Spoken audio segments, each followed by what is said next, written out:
Luluto tayo ng gulay ulit guys. Meron tayong tilapia. Yan ang gulay natin. Saluyot na masarap na guys.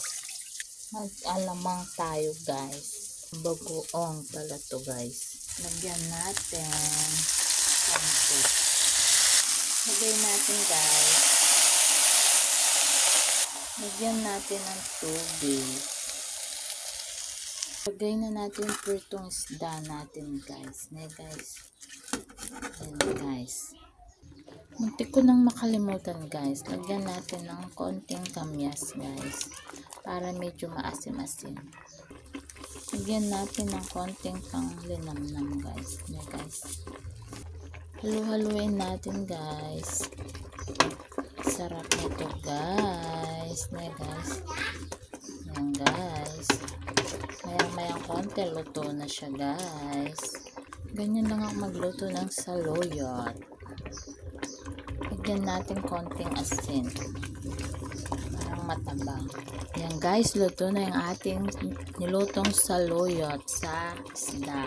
Guys, merienda tamang lelot balatong ng kanyaman guys. So, guys. Kanyaman. Gawa ni April. Guys, so. Kanyaman. Hello guys, ano kaya ito guys? Pakwan or kalabasa?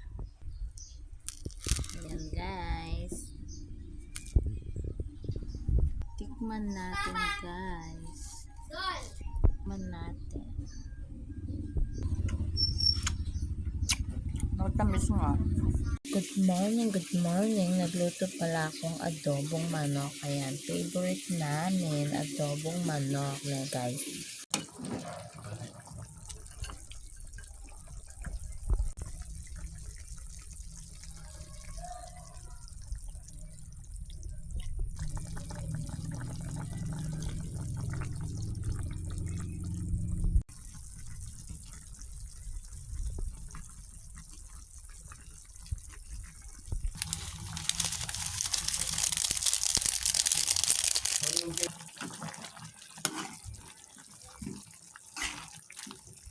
Hindi na siya native guys kasi masaya yung mga manok ko ngayon kaya bumili na lang kami sa bayan. Ayan guys.